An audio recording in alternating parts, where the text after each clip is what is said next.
भारत के हल्के fighter jet को लेकर खबर बहुत भारी है और यह खबर इतनी भारी है जिसने चीनी वायुसेना के होश उड़ा दिए, क्योंकि भारत का तेजस फाइटर जेट अब हल्का नहीं बल्कि एयर डोमिनेंस मल्टीप्लायर बन चुका है। चीन ने कभी सोचा नहीं था कि भारत का तेजस फाइटर जेट इतनी तेजी से विकसित होगा। शुरू में चीन को लगा था तेजस एक हल्का सीमित रेंज वाला फाइटर जेट है जो अधिकतम 100 या 120 किलोमीटर के रेंज के मिसाइल को ही दागने की ताकत रखेगा, लेकिन अब यह परिदृश्य पूरी तरह से बदल चुका है। जैसा कि आज के तारीख में फाइटर जेट चाहे जो भी हो, उसकी सबसे बड़ी ताकत मिसाइल है। लेकिन जैसा कि तेजस एक हल्का फाइटर जेट होने के नाते तेजस को हमेशा शॉर्ट रेंज या मिड रेंज के मिसाइलों से देखा गया, लेकिन अब तेजस MK-1A एक ऐसी तैयारी में है कि उस पर अब 200 प्लस किलोमीटर के रेंज की लॉन्ग रेंज मिसाइलें फिट होंगी।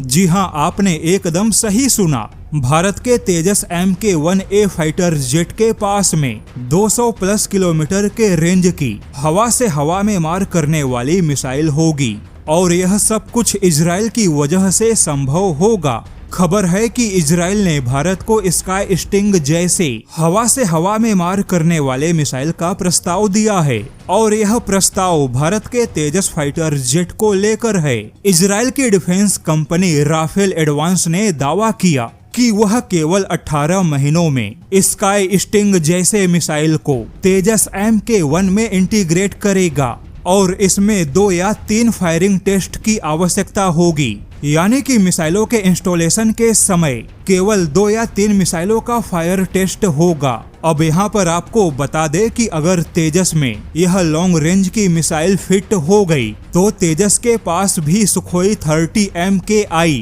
और भारत के राफेल जैसी स्ट्राइक क्षमता होगी। भारत का तेजस बड़ी आसानी से चीन के J-10 के अलावा J-16 जैसे फाइटर जेट को कड़ी टक्कर देगा। और यहाँ पर आपको बता दे कि फिलहाल चीन की वायुसेना के पास में स्काई स्टिंग जैसी कोई भी मिसाइल नहीं है, क्योंकि स्काई स्टिंग एक छठी पीढ़ी का मिसाइल है। हालांकि चीन भले ही अपने मिसाइल को लेकर कुछ भी बड़े दावे करे, लेकिन तकनीकी तौर पे चीन के पास में आज के तारीख में ऐसी कोई भी बियॉन्ड विजुअल रेंज मिसाइल नहीं है जो इजराइल के स्काई स्टिंग मिसाइल को टक्कर दे सके। अब जैसा कि भारत के पास में तेजस MK-1A की एक बड़ी संख्या होगी, लेकिन तेजस के लिए सीमित रेंज की मिसाइल एक बड़े चिंता का विषय था, क्योंकि एक बड़ी संख्या में तेजस होने के बावजूद बड़े रेंज के मिसाइलों का ना होना यह तेजस के ऑपरेशनल ताकत को थोड़ा कट कर रहा था।